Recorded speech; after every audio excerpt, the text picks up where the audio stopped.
that Taylor would not be able to play today? About 5 o'clock. Did she say that there was pain? How did that all kind of come to pass? Just woke up with some stiffness and some soreness, and we like to see, again, like I always say, like, how do you respond after a workout? Is it for us, it's not the time to take a chance. We just really want to be cautious. You just watched Stephanie White look a room full of reporters dead in the face and tell them she'd never heard a single word about Caitlin Clark's hip and groin being worked on, even though it was said out loud on a national broadcast while the game was actively being played. That is your Indiana Fever, ladies and gentlemen. That is the organization that has the most important player in women's basketball right now, sitting in their building. And they can't even get their stories straight on camera. What is going on in Indianapolis? I'm Dre Fiver, and you are locked in to Street Hoops, the only channel that doesn't sugarcoat a single thing. Strap in, because this one is going deep, and it does not get prettier as we go. Let's set the scene properly, because context is everything here.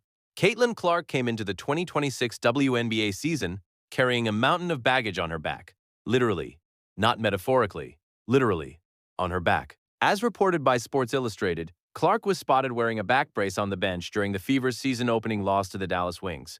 And she was also seen with that same brace during Indiana's preseason game at the New York Liberty. 2 different events, 2 different venues, same back brace. And not one credentialed reporter covering this team thought to make that the headline of the day. Not one. They walked right past it. They filed their box score recaps and went home, because that's what you do when your credential means more to you than the truth means to the fans who trust you to deliver it. And it gets wilder from there, because that same season opener against the Wings had Clark leaving the bench and going into the locker room, not once, but twice, in the middle of a live game, a nationally televised game on ABC. The broadcast team saw it happening in real time, reported that trainers appeared to be working on her hip flexor and groin area, and set off a legitimate alarm among every fan watching. Those people remembered 2025. They remembered what a groin injury did to this team. They remembered watching Clark suit up for only 13 games last season, missing 27 regular season contests before a July 15th setback against the Connecticut Sun ended her year entirely.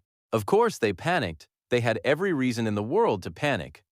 Now, Clark herself tried to calm the waters after that game. She told reporters, and this was captured by ESPN's Kendra Andrews, that her back gets out of line pretty quickly, that it was just an adjustment, and that she actually came away from the moment feeling more confident because she went back in and played 8 more minutes after it tightened up. She said, and I'm paraphrasing directly from what was reported, that she felt great but that it was going to take some time to get over the mental hurdle of trusting her body again.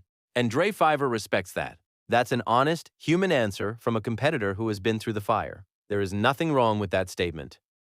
The problem is that the organization around her was already behaving in a way that made that answer feel like the only clean thing in a very dirty room, because Stephanie White, when pushed on the hip flexor report from the broadcast, chose to say she'd never heard that before.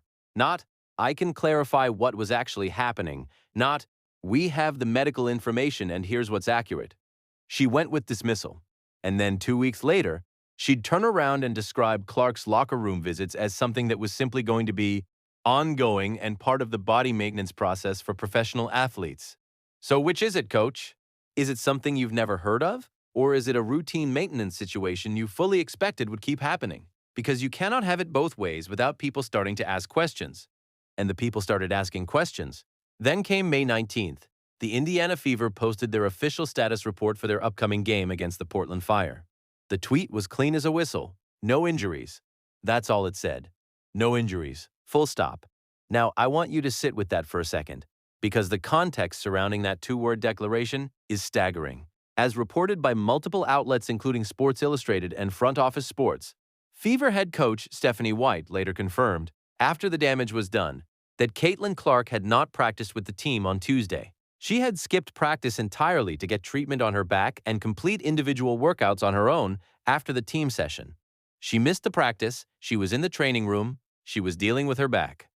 And the team's response to all of that information was to put out a statement that said, again, no injuries. Let me say that clearly, one more time. For the people in the back, the Indiana Fever knew their franchise player was not practicing. They knew she was getting treatment. They knew there was a back issue being actively managed. And then they publicly told the entire fan base the entire league, and every ticket-buying human being in the greater Indianapolis area that there were no injuries to report. And as confirmed by the Associated Press, the WNBA's player participation policy requires teams to list any player whose participation may be affected by 5 p.m. the day before a game. The Fever didn't just bend that rule, they ignored it entirely. And then, 90 minutes before tip-off on the night of the game, when families had already made the drive, when people had already paid for parking, when kids in Caitlin Clark jerseys were already in their seats, the Fever quietly released that Clark was out. Back injury. Just like that. An hour and a half before the ball was supposed to go up in the air. Now, as reported by ESPN's Alexa Philippou and confirmed by the Associated Press, the WNBA stepped in the very next day and issued the Indiana Fever an official warning for failure to comply with injury reporting requirements. The league confirmed the warning on Thursday night. The Fever's decision to hold Clark's back issue off the report until 90 minutes before tip-off violated the league's own player participation policy. Full stop. No gray area. No debating it. The WNBA said so themselves. Now, here's where I'm going to be precise, because this matters. The warning is not a fine. As reported by Indy Star's Chloe Peterson, there will be no further disciplinary action related to this specific incident. The organization escapes consequences. Again, but the league made it very clear that future violations would be treated with more serious penalties. That's the league essentially putting the Fever on notice. You've been warned, don't let it happen again. And to the people running the Indiana Fever, that message apparently constitutes a slap on the wrist and nothing more. But here's what Dre Fiver wants you to think about. If the NBA did this, and I'm not making this comparison lightly, if an NBA franchise held their superstar off the injury report, publicly declared no injuries to the press and the fan base, and then pulled her 90 minutes before a nationally anticipated game, what would be happening right now? There would be an investigation. There would be fines in the millions. The head of basketball operations would be in front of a microphone apologizing. Beat reporters from 15 different publications would be hammering down every door to get answers. Because in the NBA, load management is a documented, discussed, scheduled thing. Teams communicate it. They're held accountable for transparency.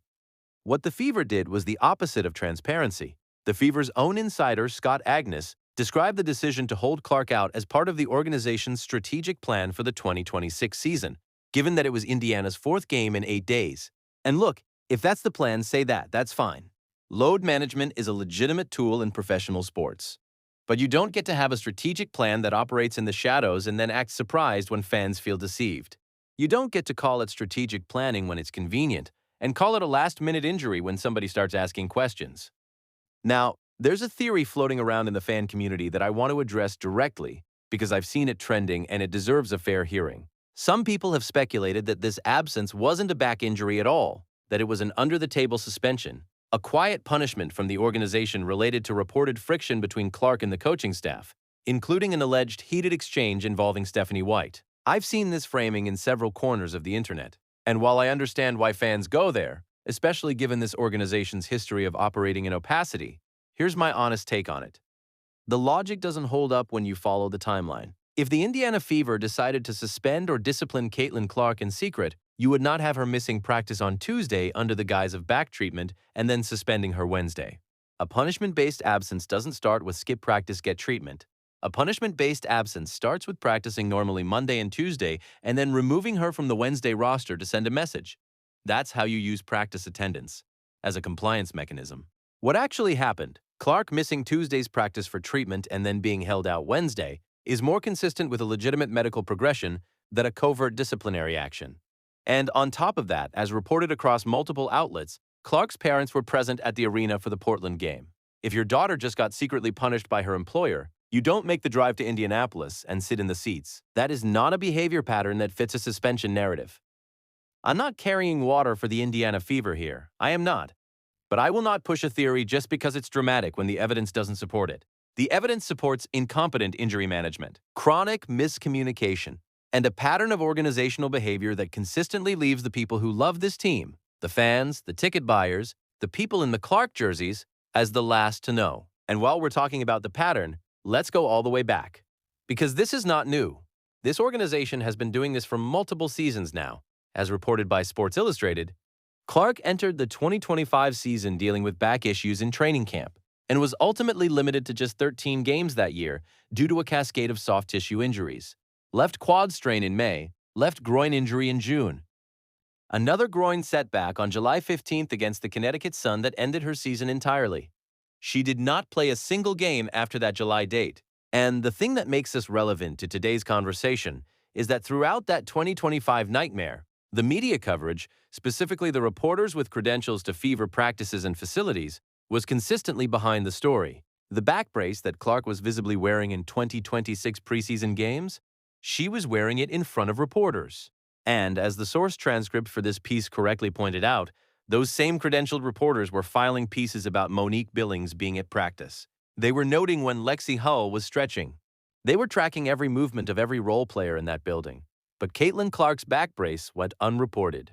Caitlin Clark skipping Tuesday's practice went unreported. The most important player in that organization was showing physical distress in front of cameras, and the people whose job it is to report on her didn't report it. That's not incompetence, by the way. That is a choice. When you have access to an organization and you depend on that access to do your job, you make calculations about what you publish. Publish something the front office doesn't like. You lose the credential. You lose the access. You lose the scoop. You lose the edge. And so you make the calculation. You keep your head down. You write what they want written in the framing they prefer. And the fans, who are watching the national broadcast and seeing Clark in a back brace on the sideline, are reading your coverage and wondering why none of it adds up. That is a credibility crisis.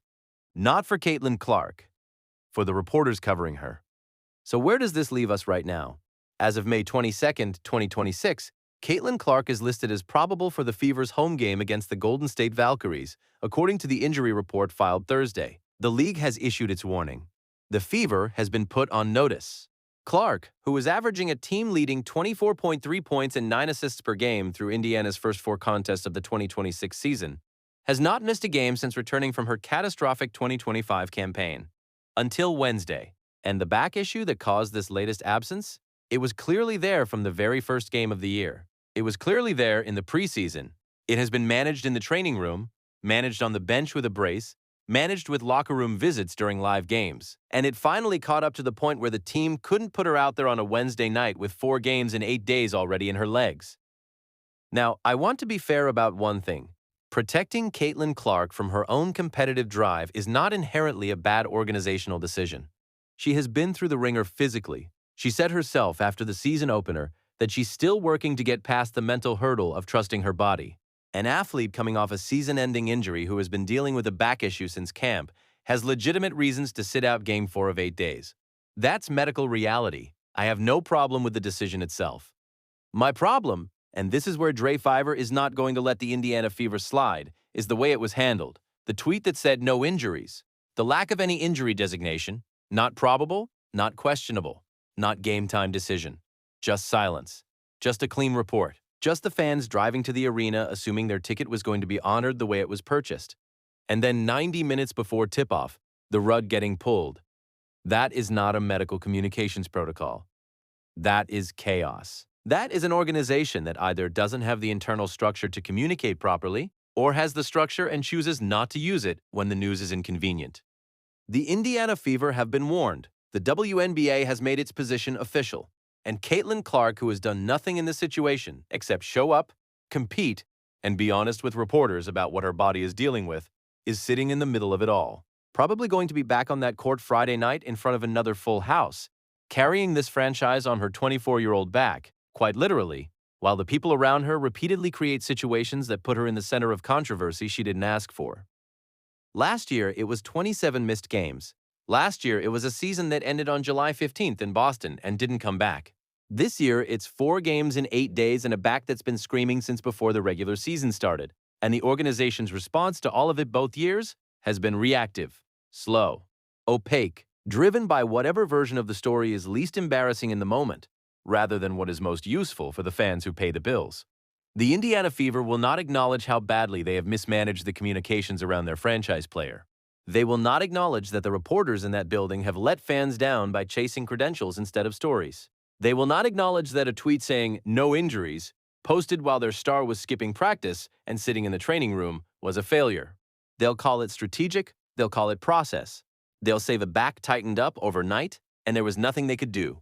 And Dre Fiver is here to tell you, and you already know this, that is not good enough. Not for the player, not for the fans, not for the league that depends on this woman to sell out buildings and fill TV ratings. The WNBA changed the way games were officiated after Clark was physically targeted in her first 2 seasons. The rules? Bent. The league adjusted. And still, the organization charged with protecting the most valuable asset in women's basketball can't get an injury report out before 90 minutes before game time. You tell me what's strategic about that. That's the Street Hoops breakdown of the Indiana Fever's Caitlin Clark injury report scandal. And if you're not fired up right now, go back and watch it again. This is exactly the kind of thing we cover on this channel. No filters, no credentials to protect, just the facts and the truth as hard as we can throw it. You already know what to do. Smash that like button right now, because this video deserves to be in front of every WNBA fan on this platform. Drop your thoughts in the comments. Do you believe the Fever? Do you think this is load management dressed up as a medical emergency? Or does this whole situation smell like something worse? Tell Dre Fiver what you think. And if you are not already subscribed to Street Hoops, hit that button today, because we are just getting started on this story. Caitlin Clark's contract situation with this franchise is coming. The relationship between that coaching staff and that locker room is coming. And when it drops, you will want to be here. Street Hoops, no filter, no fluff, just the game.